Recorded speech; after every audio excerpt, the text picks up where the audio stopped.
There comes a time in every seeker's life when the noise of the world begins to sound hollow. The laughter that once filled you with joy now feels rehearsed, and the conversations that once seemed rich now echo with emptiness. It is not that the world has changed, it's that you have. When consciousness begins to stir, it starts pulling its roots away from illusion. You begin to sense that much of what people chase, success, approval, excitement, is built on sand. And when you finally see it, when your eyes open to the quiet truth beneath all this performance, something begins to die inside you. Not a part of your body, but the part that was pretending. This death is not a tragedy, it is the first breath of your real life. And yet this moment, this awakening, often feels like loss. You feel distant from friends, detached from crowds, alien among people who still find joy in the same old games. You sit among them, and though you smile, part of you has already stepped outside the room. It is here that isolation begins, not the kind forced by others, but the quiet kind that grows from within. A soft pulling away, not out of rejection, but out of resonance. You begin to crave silence, not because you hate the world, but because you are learning to hear something deeper than the world's noise.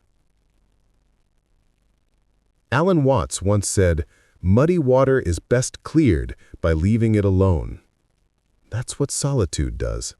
It allows the sediment of the mind to settle until what you see is no longer distorted by motion. At first, the stillness is unbearable. You reach for distractions, for noise, for anything to fill the void. But nothing satisfies. Your favorite music doesn't feel the same.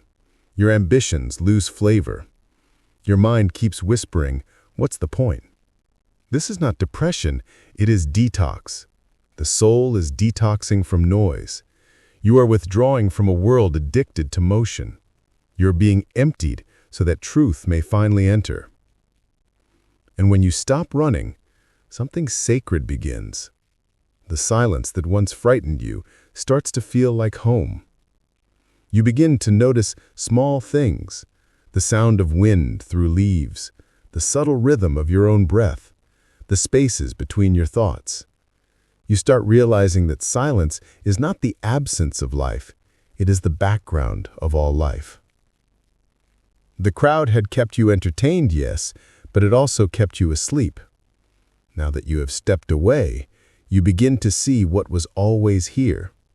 A vast stillness beneath all activity, a peace that does not depend on what happens. This is the paradox of spiritual isolation. The more awake you become, the fewer people you can talk to. Yet the less you feel the need to talk. You stop seeking validation because you realize that nothing real can be validated by words. You realize that solitude is not loneliness, it's communion with what's real. It's a sacred retreat from the masquerade of the world. And when others say, "You've changed," you smile softly and think, "No, I've simply stopped pretending." When the noise finally fades, something unfamiliar appears, yourself. At first, it feels uncomfortable, almost threatening. For years, you've been reflected in the eyes of others, their opinions, their praise, their disappointments. Now, there are no mirrors, only you and the quiet. And in that quiet, a question arises. Who am I when no one is watching? Most people never sit long enough with that question. They rush back toward distraction because silence feels like exposure. But if you stay, if you resist the urge to run, you begin to notice the space widening within you. It isn't emptiness, it's capacity. You are becoming spacious enough for truth to enter. In the stillness of isolation, awareness starts to unfold like a flower in the dark. You begin to see the layers that once ruled your life, the persona you wore to be accepted, the ambitions you pursued to feel valuable, the stories you told yourself about who you must become. Now, in solitude, those masks fall away. You find no audience to applaud your performance, and therefore no reason to perform. Alan Watts once laughed at our seriousness about identity. He said the self is like the flame of a candle, real only while burning, never a solid thing. When you are alone, that truth shines clearly. You are not the flame, but the light it gives off. There is a deep peace in realizing that you don't have to sustain an image. You can simply be. The trees do not introduce themselves. The river does not explain why it flows. It just does. And perhaps so can you. At first, the ego protests. It shouts that you're wasting time, that you're falling behind.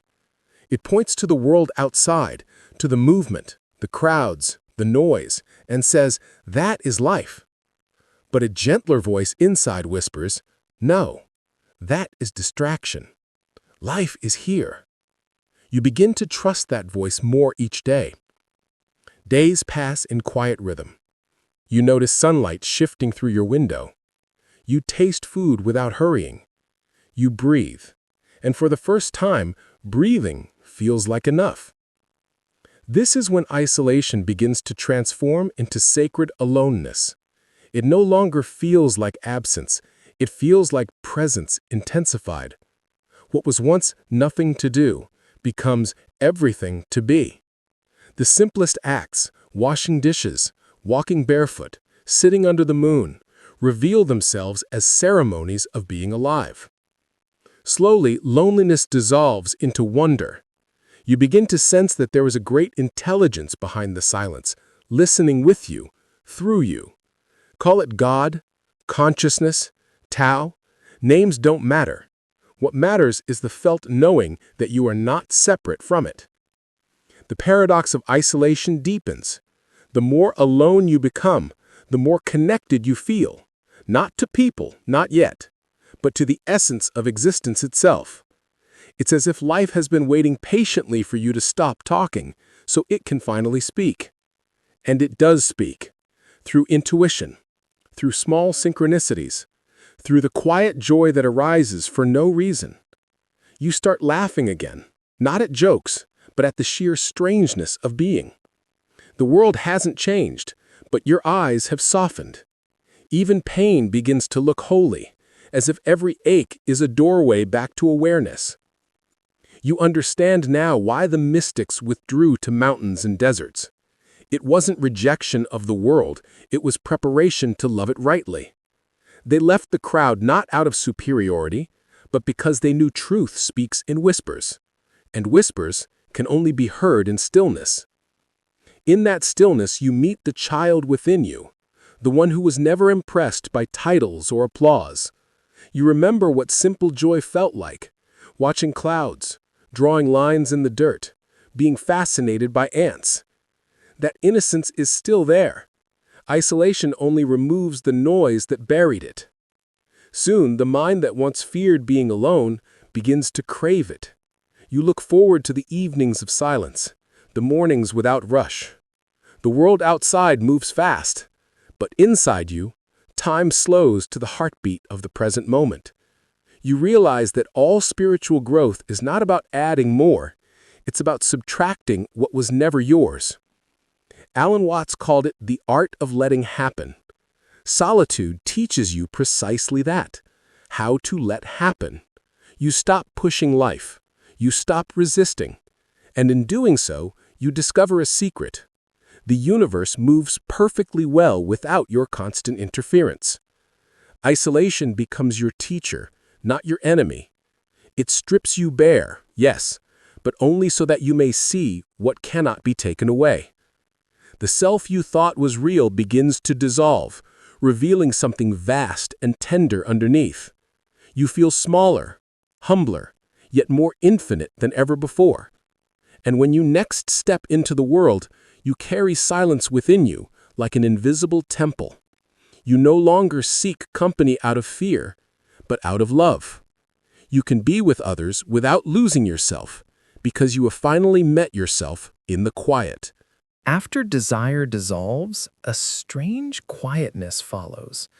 It's not peace yet, not the glowing stillness you imagined, but a hollow calm, like the silence that lingers after a song ends. The first realization of awakening is luminous. It feels like truth itself has burst open inside you. But the second realization is heavier because you begin to see the price of that truth. You begin to notice how deeply the world depends on illusion. You see people rushing through routines, arguing, chasing, striving, all in service of images that have no substance. And you remember that you too once lived inside that dream. Now you stand outside it, awake and utterly alone. This is the melancholy of awakening. It's not depression, it's clarity. It's the ache of seeing the fragile beauty of a world that doesn't know it's asleep. You walk through crowds and feel the pulse of life moving through every face, but you also feel the unconsciousness beneath it.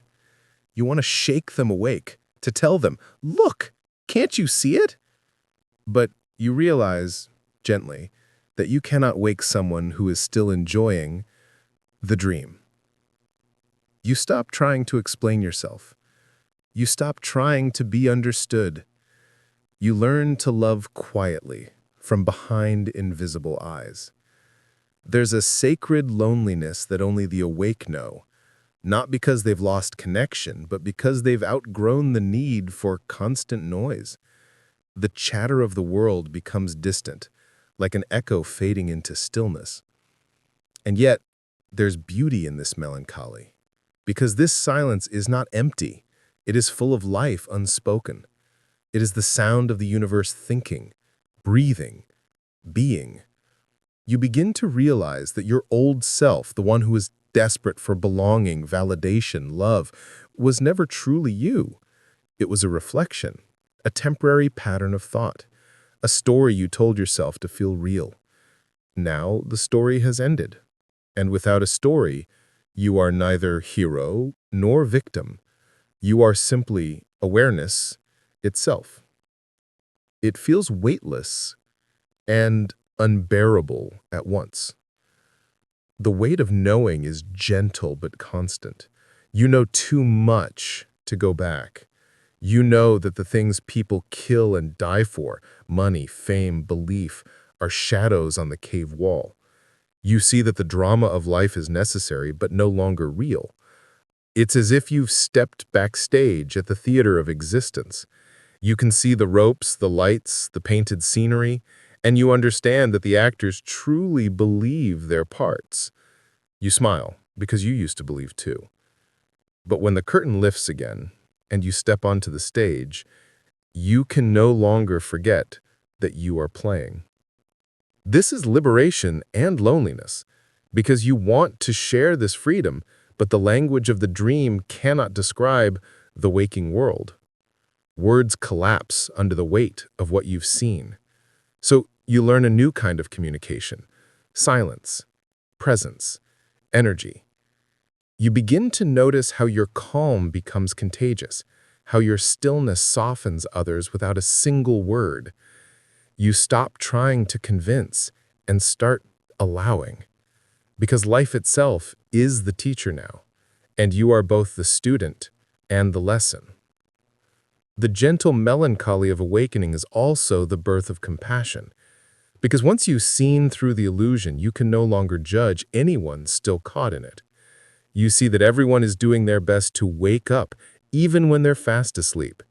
You see suffering not as failure, but as the soul's way of shaking itself into consciousness.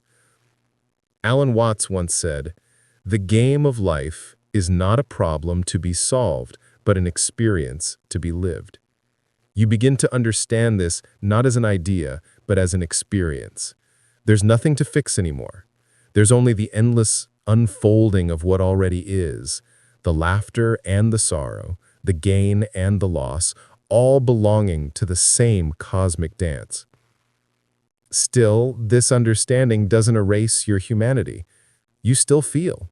You still cry when someone leaves, still ache when you remember love that couldn't stay.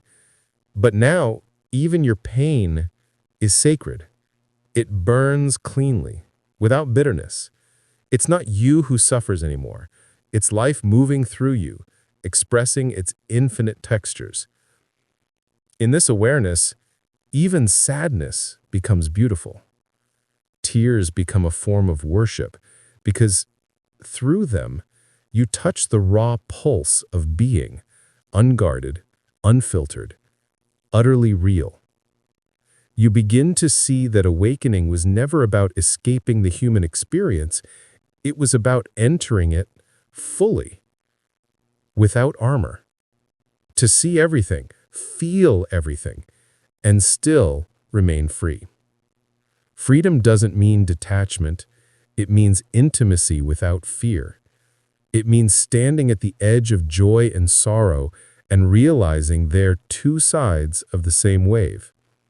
The more awake you become, the more paradoxical life feels. You feel both everything and nothing. You want nothing, yet love everything.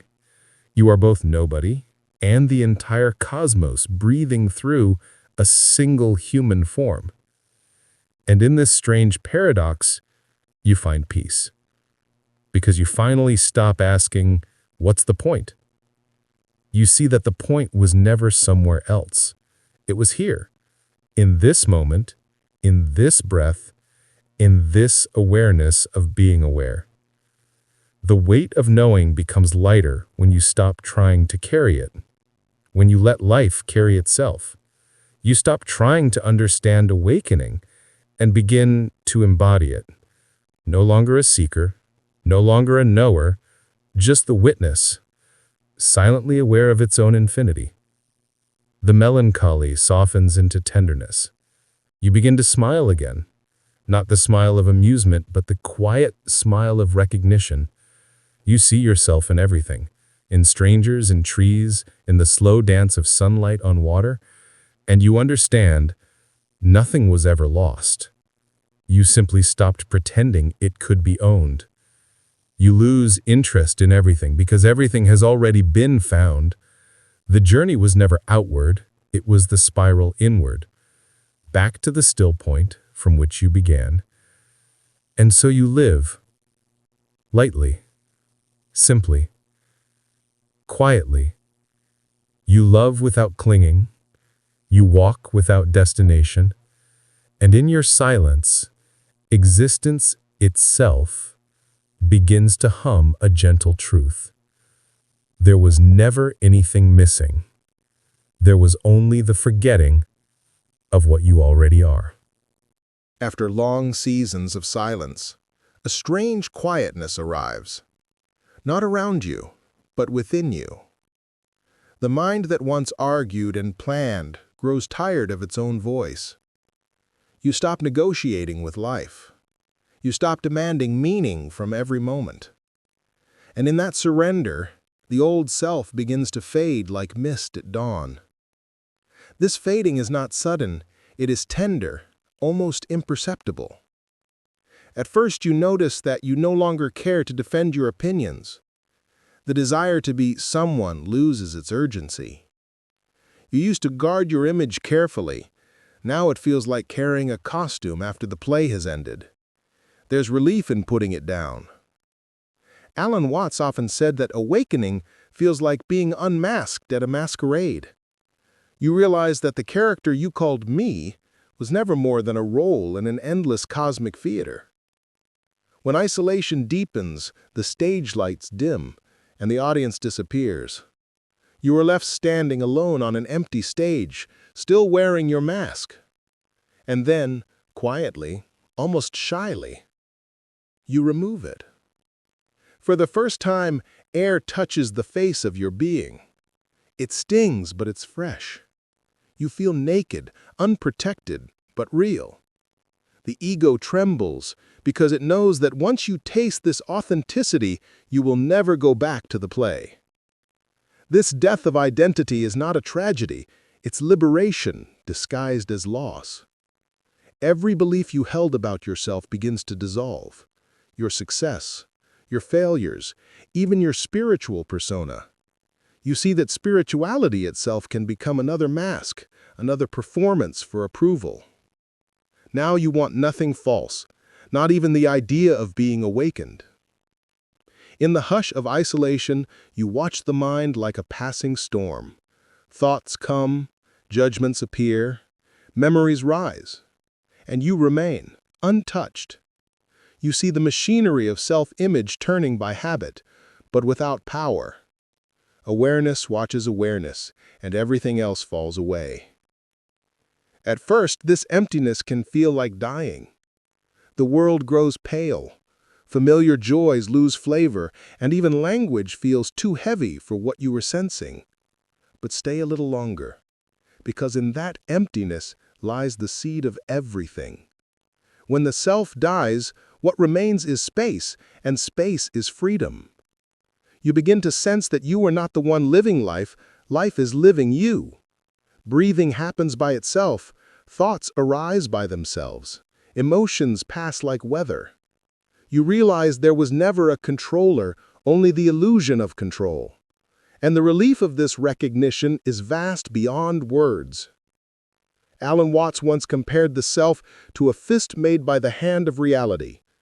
When the fist opens, nothing is lost. The hand simply returns to its natural state.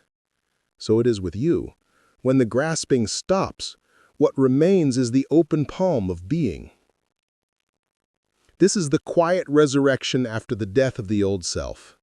You are still here, but lighter, transparent, undefined. You no longer ask, "Who am I?" with desperation. You ask it with wonder, because now the answer is constantly changing, like reflections on moving water. And here lies another paradox of spiritual isolation. You went into solitude to find yourself, but you discovered there is no fixed self-defined. You expected revelation, but what you found was disappearance. Yet that disappearance feels more intimate than any identity ever did. When you walk now, you feel the world moving through you. Every step is the earth stepping on itself. Every sound is your own vibration returning as echo. You are not inside the universe is inside you. This death, then, is not an end, but a return. From the tension of becoming to the ease of being. From the noise of doing to the melody of presence. And once you have tasted this simplicity, complexity can no longer seduce you. Still, the world does not vanish. Bills arrive, bodies age, emotions visit, but you handle them like a breeze handles leaves, without effort, without ownership. You understand that even pain is a movement of the same whole, and therefore sacred. Sometimes you weep for no reason, not from sadness, but from the tenderness of seeing so clearly. Everything you used to fear, loss, silence, change, has turned into a kind of soft music. Even loneliness hums with beauty. In the deep chambers of isolation, you have met both your shadow and your light. You have faced the part that resists truth and the part that longs for it. You have watched them dance, merge, and disappear. Now there is only stillness. And in that stillness, a new presence rises, quiet, vast, compassionate. It watches the world with the eyes of the universe. It has no name, no history, no agenda. It loves everything because it is everything. This is the birth of the true self. Not a person, but awareness itself, awakening to its own reflection. The I that once stood apart dissolves into the infinite is. The seeker vanishes, and only seeing remains. Isolation, it turns out, was never isolation at all. It was preparation for unity. The death of the old self was simply the door through which life re-enters. And so, with no effort, no proclamation, no final revelation, you find yourself smiling softly into the silence, knowing that you have finally become the silence. After the long silence of inner winter, something begins to stir. Not excitement, not ambition, something gentler, like the first warmth of sunlight touching snow. You feel life moving again, but this time it's not rushing through you. It's flowing as you. You rise from meditation, not to escape the world, but to meet it anew. The walls of your room, once symbols of isolation, now feel like sacred boundaries, the chrysalis that sheltered your transformation.